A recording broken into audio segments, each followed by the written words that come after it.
Sa puso ng Pilipinas, sa kabila ng mataong mga lungsod at luntiang tanawin ng Calabarzon, matatagpuan ang kaakit-akit na rehiyon ng Mimaropa. Binubuo ng Mindoro, Marinduque, Romblon, at Palawan, ang rehiyong ito ay isang mosaik ng magkakaibang kultura at nakamamanghang kagandahan. Ipinagmamalaki ng Mindoro ang mga malinis na dalampasigan at mayamang katutubong pamana. Ang Marinduque, na kilala sa makulay na Moriones Festival, ay nag-aalok ng isang sulyap sa tradisyon.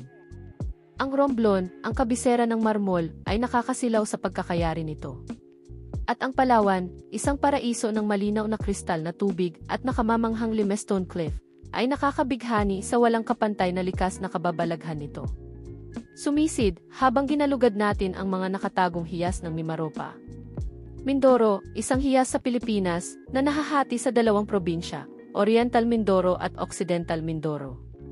Kilala sa mga nakamamanghang beach nito, tulad ng White Beach sa Puerto Galera, isa itong kanlungan para sa mga diver at mahilig sa kalikasan.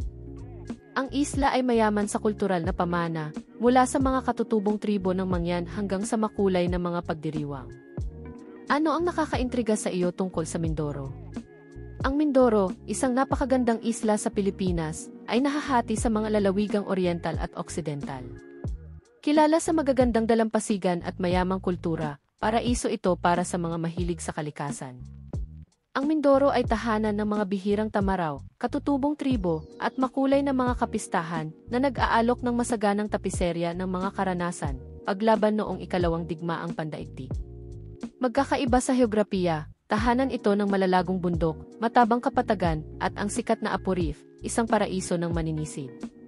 Ang kultura ng Mindoro ay isang timpla ng mga katutubong tradisyon at impluwensya ng mga Mangyan mula sa kolonisasyon ng mga Espanyol na makikita sa mga pagdiriwang at sining. Nagtatampok ang cuisine ng sariwang seafood at mga lokal na delicacy tulad ng kaldereta. Ang kwento ng Mindoro ay kasing sigla ng mga tanawin nito. Ang Marinduque ay isang hugis-pusong isla sa Pilipinas, na kilala sa Moriones Festival, isang makulay at makulay na tradisyon ng Lenten. Ito ay isang lugar na mayaman sa kasaysayan at alamat, na may mga likas na kababalaghan tulad ng Bathala Cave at magagandang beach. Ang isla ay kilala rin sa pagiging mabuting pakikitungo at tahimik na mga tanawin.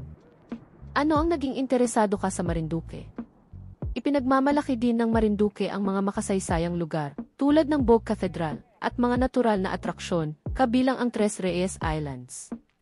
Ito ay isang perpektong timpla ng kalikasan at kultura, na nag-aalok ng kakaibang sulyap sa mga tradisyon at kasaysayan ng Filipino.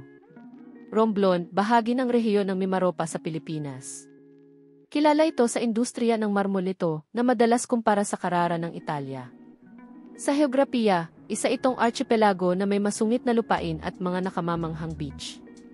Sa kasaysayan, nakita itong kolonisasyon ng mga Espanyol na makikita sa mga lumang kuta at simbahan nito.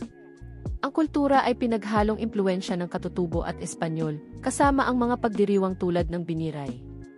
Ang mga tao doon ay kilala sa kanilang pagkakayari, lalo na sa marmol. Sikat ang food-wise, sariwang seafood at mga lokal na delicacy tulad ng sarsa. Ang Palawan, nakilala bilang huling hangganan ng Pilipinas, ay sikat sa mga nakamamanghang lugar tulad ng Puerto Princesa Underground River, mga limestone cliff ng El Nido, at malinis na lawa ng Coron. Sa heograpiya, isa itong mahabang makitid na isla na may malalagong kagubatan at magkakaibang wildlife. Sa kasaysayan, ito ay isang melting pot ng mga katutubong kultura na may impluwensya ng Espanyol. Ang kultura ay sumasalamin sa isang tahimik na buhay sa isla na may mainit at magiliw na mga tao. Kabilang sa mga sikat na pagkain ang Itamilok woodworm at Tilato seaweed na nag-aalok ng kakaibang lasa ng dagat. Ito ay isang lugar kung saan maganda ang paghahalo ng kalikasan at kultura. We've journeyed through the vibrancy of Calabarzon and the wonders of Mimaropa, uncovering the rich tapestry of culture, history and nature. Sa paglubog ng araw sa makulay na mga rehiyong ito, inaanyayahan namin kayong yakapin ang kagandahan at pagkakaiba-iba na iniaalok ng Pilipinas.